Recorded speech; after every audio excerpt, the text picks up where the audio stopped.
So you are now working on these new songs together through friendship and maturity and all the new ways of working together. What would you say is the philosophy, the character of the music that you're working on now? How is it affected by this new way of working and exploring? I like the openness. There's no boundaries. It's you listen to what's happening and you're free to try anything. I mean, it's not like, oh no, that's not working. We'll discuss, like. So I'm very motivated to go into my own studio where I've got all my stuff set up and I've got like loads of microphones on the kit. But instead of just sitting there and playing conventional grooves, it's like, I want to turn the snare off. I want to record it like with different setups, different microphones, tune the drums very differently. Like not have a kick drum with a lot of padding in it. Like let it ring. Try things that I've never tried before.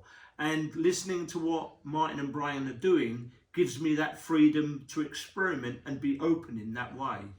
I think it's sounds good. Yeah, I think we're really lucky because Brian and I really started this just ourselves, and then Trevor, sort of came to us after we were starting to get the concept of this together, and suddenly Brian and I would talk about it. We go, wouldn't it be great if Trev was to create some rhythms that we had to jump on, and we didn't really know what we were doing, and so.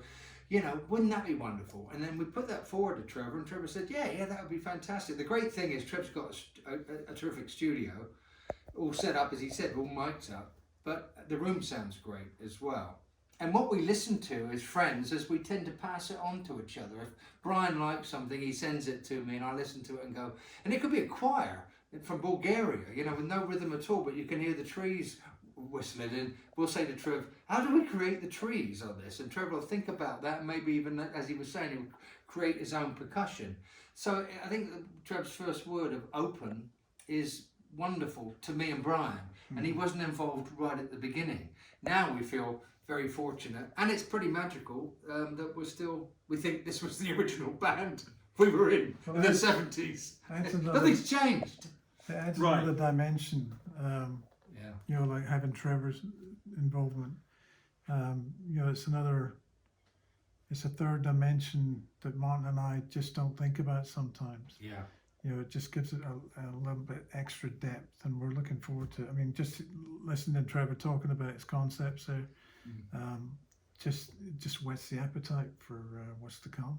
Trevor was with us in a session about a week ago. We played him the rough, and he had these ideas.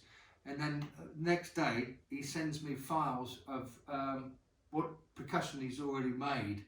Ahead of the game. Was it a red bucket? Was it? No, the red can. It was actually a biscuit can. It was an old empty biscuit can, and I've got several of them of different sizes. And so, you start off like filling it with washers or nuts and As soon as I heard the files, I was hungry.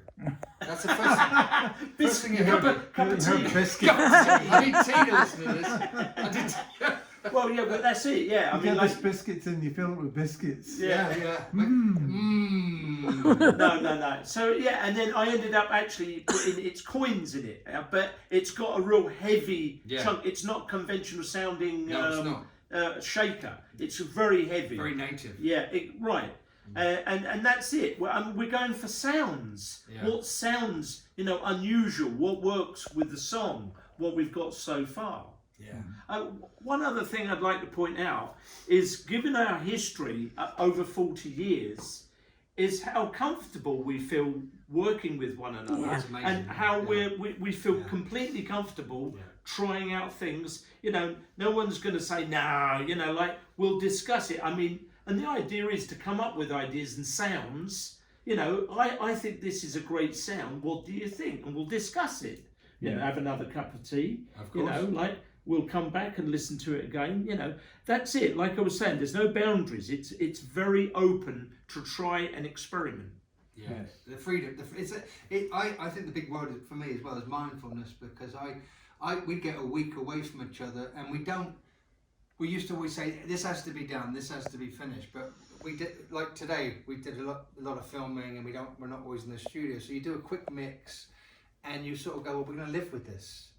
We're going to live with it, and it never used to have that chance. I find you that know, very we never helpful. had that chance. You had to get it done. So helpful now that we've got the time to sit back and listen, even not listen. 3 rough mixes, and we're going to leave this sound in. We may not have it in the end, and then the next week we come together. We've already made a lot of decisions. Yes. I mean, that's to me, it's mindfulness. You know, I mean, I tend to finish a track and play it over and over again straight away for weeks. Brian is opposite. He'll leave it for 2 days and listen to it fresh.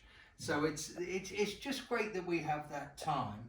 And I don't think some of the decisions we're making now, it's a reward for all the years you don't have the chance to look at things this detailed. I mean, it's not like we're saying, oh, let's do it again.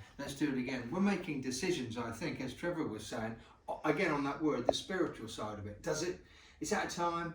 No big deal, it moves us. Does it touch us? Yes. Is the sound good? It could be better, but it's something about the performance of it and the room and performance. How we did it. Yeah. Performance. And like what was really important that Trevor said was not being afraid to make a mistake. Yeah. Because there are no mistakes when you and you're going to get a lot of mistakes. And you're going to get a lot of mistakes from Trevor. Well, that's my middle name. Don't be afraid.